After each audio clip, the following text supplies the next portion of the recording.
Good morning all of you. पिछली class में हम लोग डिटर्मिनेंट देख रहे थे। उसमें हम लोग देखे थे कि डिटर्मिनेंट किसे कहते हैं, साइन ऑफ डिटर्मिनेंट क्या होता है और उसके सॉल्विंग रूल। 2/2 ऑर्डर में अगर डिटर्मिनेंट रहेगा तो कैसे सॉल्व किया जाएगा, 3/3 के फॉर्म में रहेगा तो कैसे सॉल्व किया जाएगा। आज हम लोग उससे रिलेटेड कुछ एग्जाम्पल देखेंगे और डिटर्मिनेंट के प्रॉपर्टीज़ देखेंगे। तो यहाँ लिख सकते हैं solving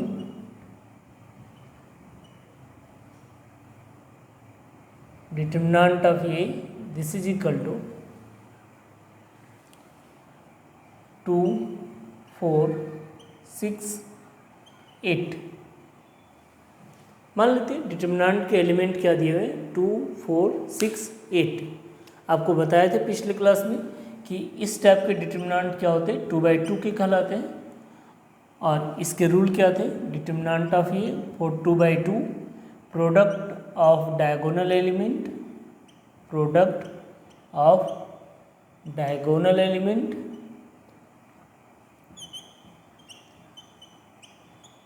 minus product of non diagonal element.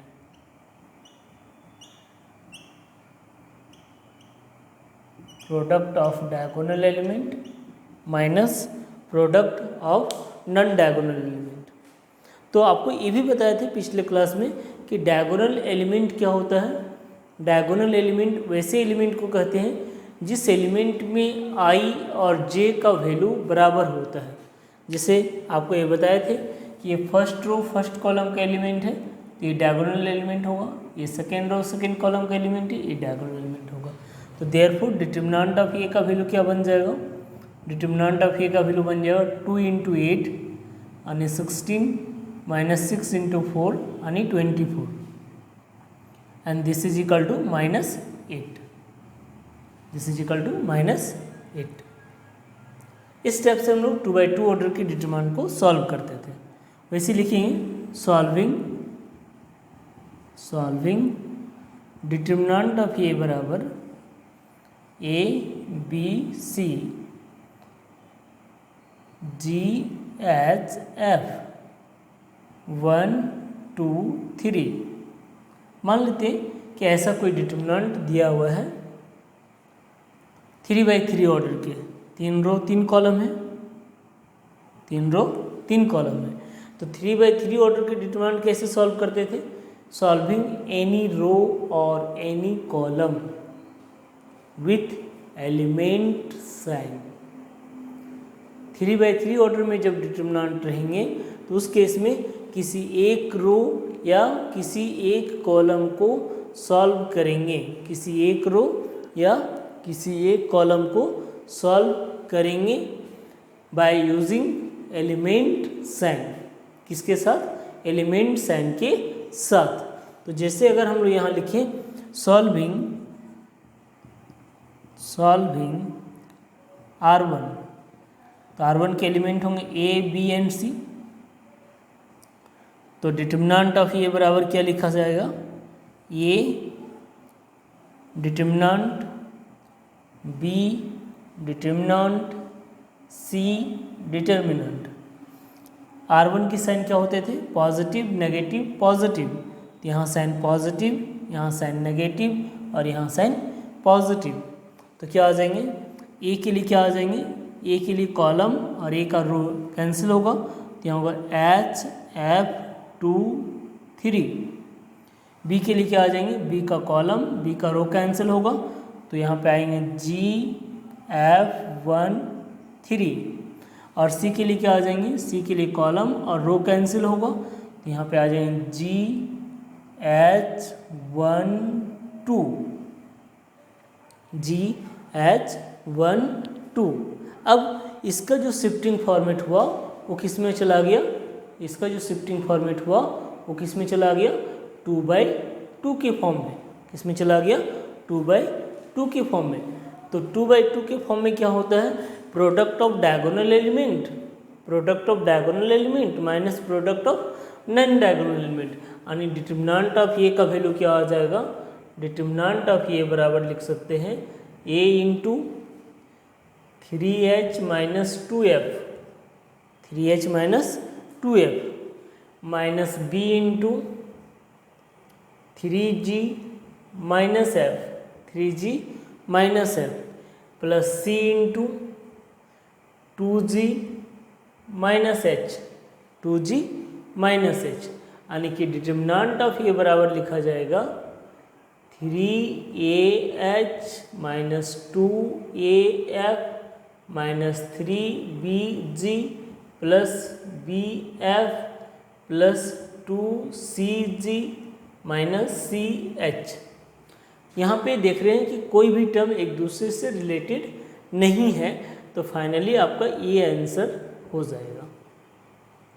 तो इस टाइप से हम लोग 2/2 और 3/3 ऑर्डर के डिटरमिनेंट को क्या करते थे, सॉल्व करते थे। आप इस केस में किसी एक रो या किसी एक कॉलम को सॉल्व कर सकते हैं, या फिर आप R1 सॉल्व कर सकते हैं, या फिर R2 सॉल्व कर सकते हैं, या फिर R3 सॉल्व कर सकते हैं, या फिर C1, C2, C3।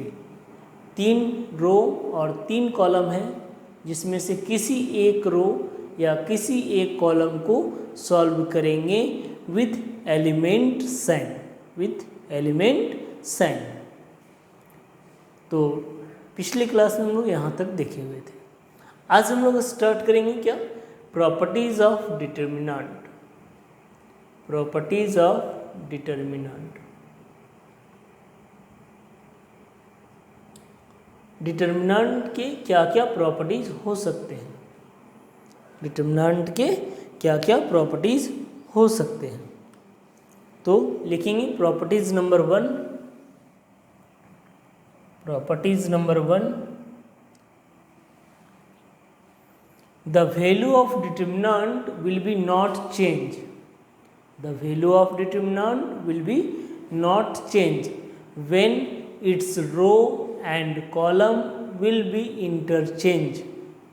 जब सभी रो को, जब डिटर्मिनेंट के सभी रो को कहाँ ले जाया जाएगा, कॉलम में, और सभी कॉलम को कहाँ ले जाया जाएगा, रो में, तो उस केस में डिटर्मिनेंट के वैल्यू चेंज नहीं होंगे। तो प्रॉपर्टीज 1 में क्या लिखेंगे, the value of determinant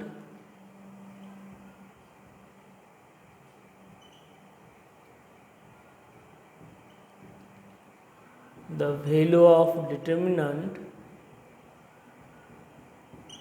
will be not changed when its row and row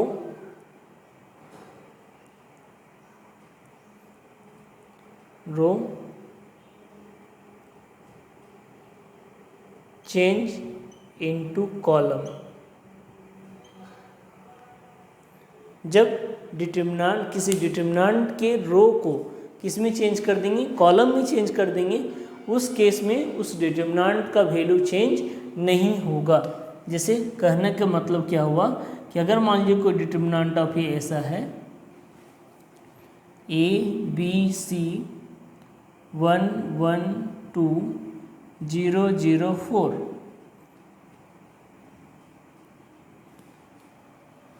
इसका कुछ ना कुछ वैल्यू आएगा, 3/3 का है तो कुछ ना कुछ वैल्यू आएगा। अब अगर हम लोग इसको चेंज कर दें, अगर हम लोग इसको चेंज कर दें, चेंज क्या करेंगे कि रो के एलिमेंट को कहाँ ले जाएंगे, कॉलम में, और कॉलम के एलिमेंट को कहाँ ले जाएंगे, रो में। रो के एलिमेंट को कहाँ ले जाएंगे, कॉलम में, और कॉलम के एलिमेंट को कहाँ ले जाएंगे, रो में। जैसे क्या हो जाएगा, जैसे क्या हो जाएगा, डिटर्मिनेंट ऑफ ये ऐसा हो जाएगा, ABC 1 1 2 0 0 4। इस टाइप से यहाँ पे कुछ भी एलिमेंट हो सकता है।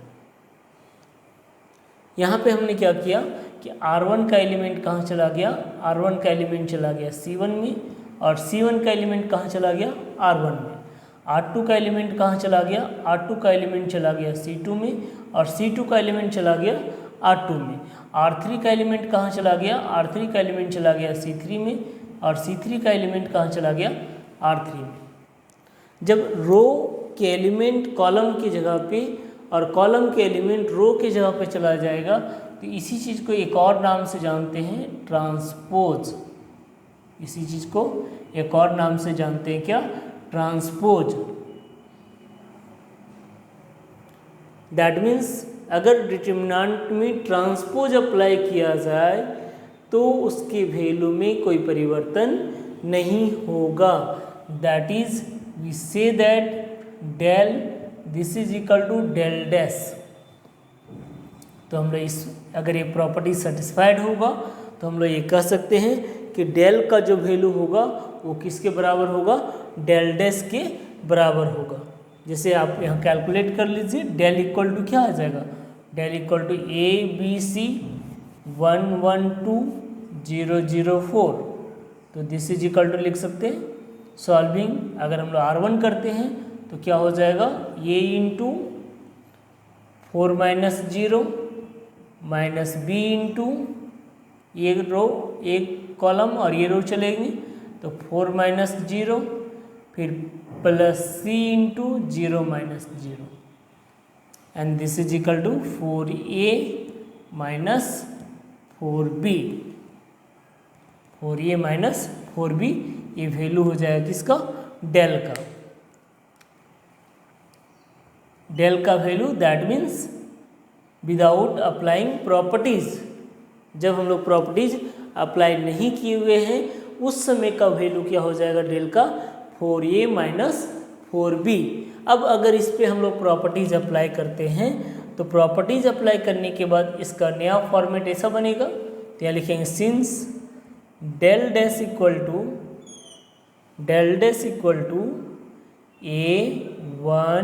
A10 B10 C24। Now solving R1, फिर से हम लोग सॉल्व करेंगे R1 को तो क्या हो जाएगा, A into 4 minus 0 minus 1 into 4B minus 0 plus 0 into 2B minus C, 0 into 2B minus C यानी del this is equal to क्या लिख सकते हैं, 4A minus 4B and therefore del dash equal to हो जाएगा कितना, 4A माइनस 4B। तो हम लोग यहाँ पे क्या देख रहे हैं कि दोनों केसेस में वैल्यू क्या आ रहे, सेम आ रहे, दोनों केसेस में वैल्यू क्या आ रहे, डिटरमिनेंट के सेम आ रहे, and we say that the value of determinant will be same, the value of determinant will be same if row will be change into column. जब रो के एलिमेंट को बदल देंगे कहाँ पे, कॉलम में, और कॉलम के एलिमेंट चले जाएंगे किसमें, रो में, तो उस केस में डिटरमिनेंट के वैल्यू में कोई भी परिवर्तन नहीं होगा। ये हम लोग का क्या हुआ, प्रॉपर्टीज 1 हुआ। Now discuss about properties number 2।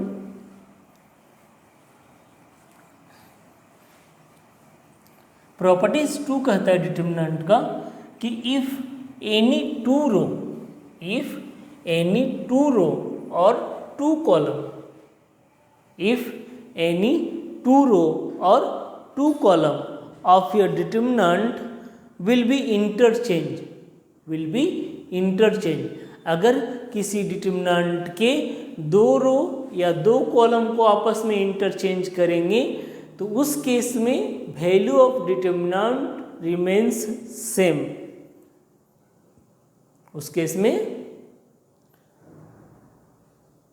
Determinant के वैल्यू क्या रहेंगे, सेम रहेंगे, but sign will be change, लेकिन साइन क्या हो जाएगा, चेंज कर जाएगा। मतलब ये कह सकते हैं कि अगर पहले डिटरमिनेंट का वैल्यू पॉजिटिव था तो प्रॉपर्टीज अप्लाई करने के बाद डिटरमिनेंट का वैल्यू सेम वैल्यू के साथ नेगेटिव हो जाएगा, और अगर पहले डिटरमिनेंट का वैल्यू नेगेटिव था तो प्रॉपर्टीज अप्लाई करने के बाद सेम वैल्यू के साथ साइन क्या हो जाएगा, पॉजिटिव हो जाएगा।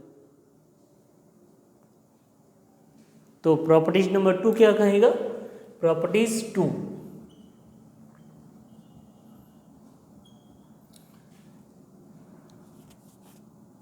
if 2 row or 2 column, if 2 row or 2 columns are interchange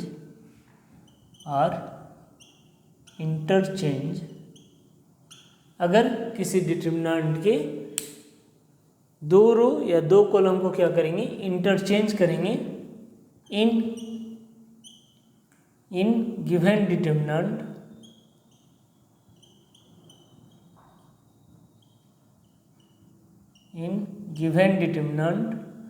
then the value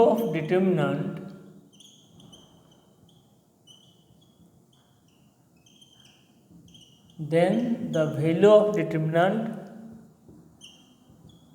will be same but sign will be changed.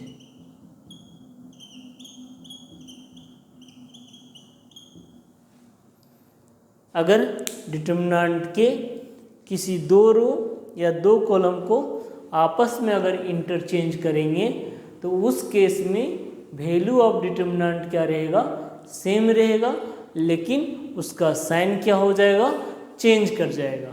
जैसे एग्जांपल देख सकते हैं हम लोग, एग्जांपल देख सकते हैं। सपोज डेल बराबर डेल इक्वल टू दिया हुआ है 2 - 1 3 - 4, ऐसा दिया हुआ है। 2/2 कर लेते हैं, सिंपल एग्जांपल।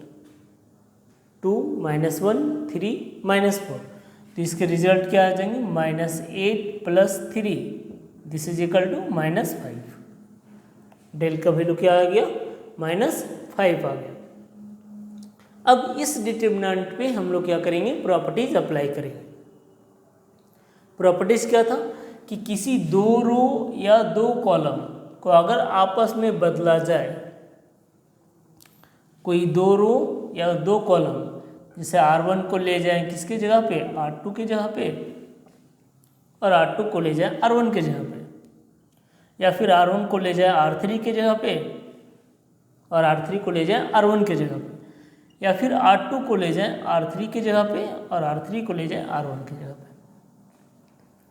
ये रो इंटरचेंजिंग कहलाएगा। ये क्या कहलाएगा, रो इंटरचेंजिंग। इसी फॉर्मेट में कॉलम इंटरचेंजिंग भी होगा, C1 C2 C1 C3 C2 C3, column interchanging भी होगा। यहाँ पे ये अप्लाई नहीं कर सकते, क्यों, क्योंकि ये 2/2 फॉर्मेट में है। ये इंटरचेंजिंग अब अप्लाई कर सकते 3/3 के फॉर्म में। तो जैसे हम लोग यहाँ पे अप्लाई क्या कर रहे हैं कि मान लीजिए R1 को बदल दिए किसके जगह पे, R2 के जगह पे, तो R2 का एलिमेंट कहाँ चला जाएगा, R1 की जगह पे चला जाएगा। तो उस केस में डेल डैश क्या हो जाएगा,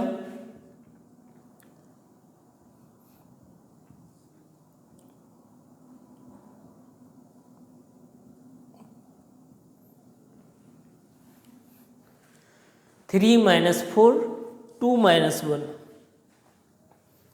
3 - 4 2 - 1। अब हम लोग इसे सॉल्व करेंगे तो देखिए क्या आ जाएगा,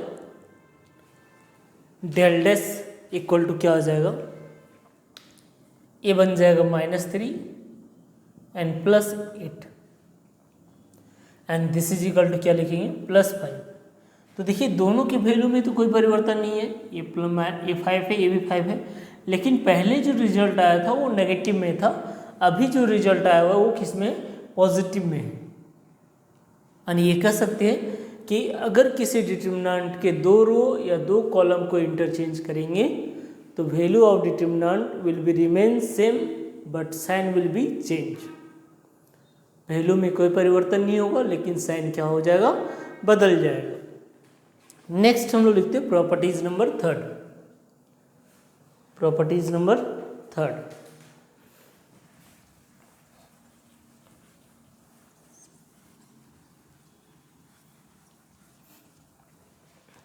देखिए प्रॉपर्टीज थर्ड क्या कह रहा है,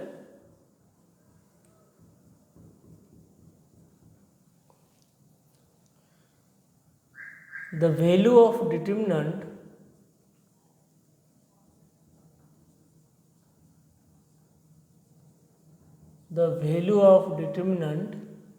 will be zero,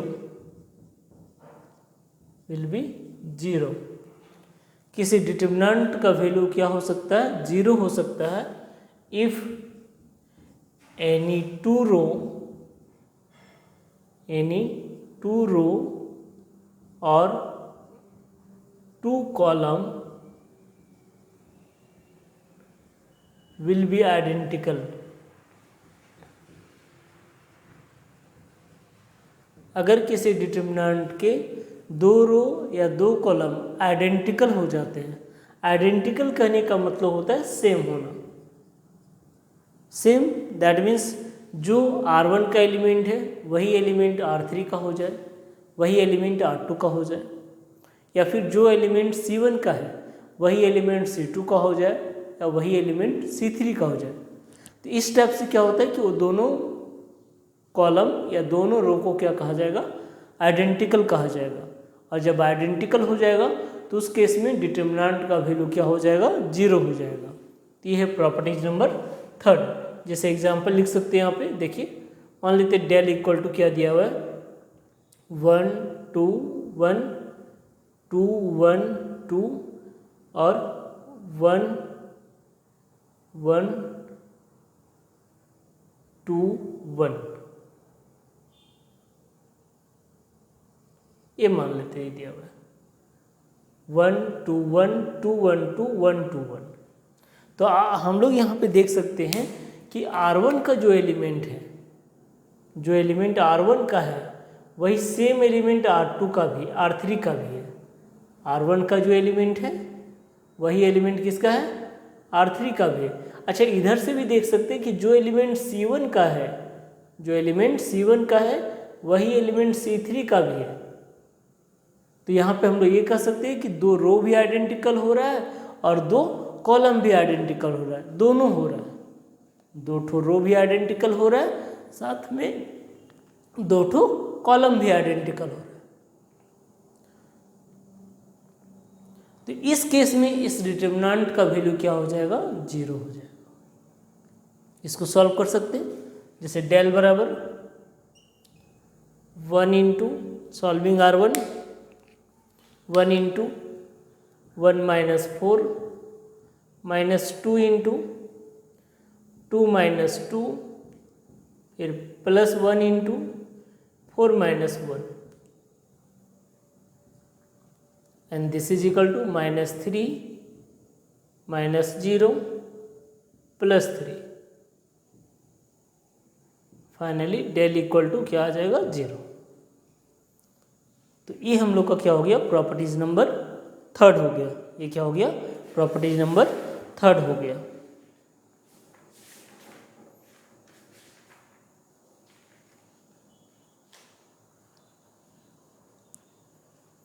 नेक्स्ट हम लोग देखते हैं प्रॉपर्टीज नंबर 4।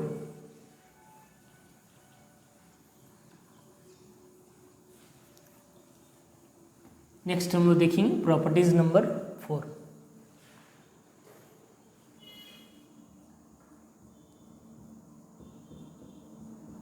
प्रॉपर्टीज नंबर 4 क्या कहता है, प्रॉपर्टीज नंबर 4 कहता है कि if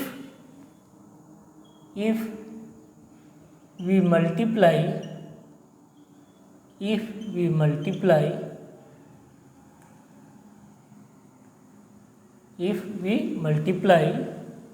by any constant k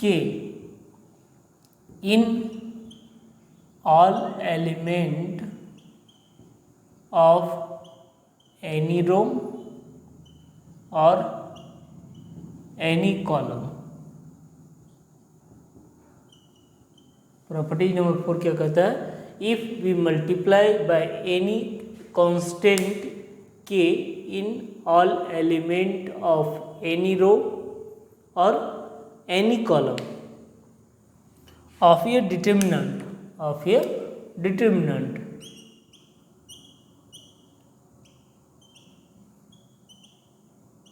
Of a determinant. Then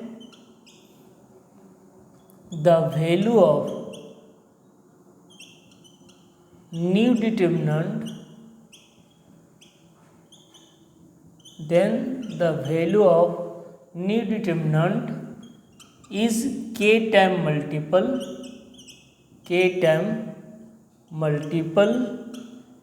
of previous determinant या old determinant. क्या कर रहा है कि अगर किसी डिटर्मिनेंट के एक रो और एक कॉलम के सभी एलिमेंट में किसी कांस्टेंट से गुना करते हैं तो उसका नया डिटर्मिनेंट जो होगा वो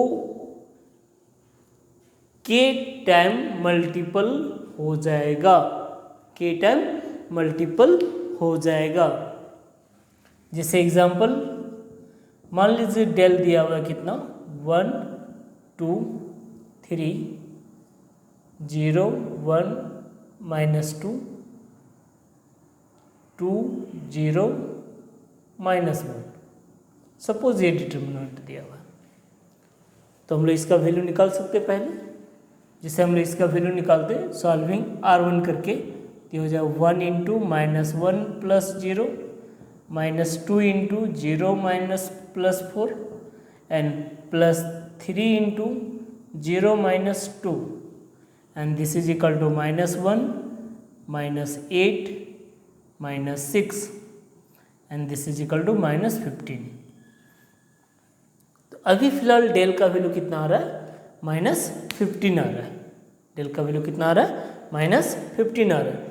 अब क्या करेंगे हम लोग इसमें इस प्रॉपर्टीज को अप्लाई करेंगे। तो प्रॉपर्टीज अप्लाई करने का मतलब यहाँ लिखते कि लेट वी मल्टीप्लाई बाई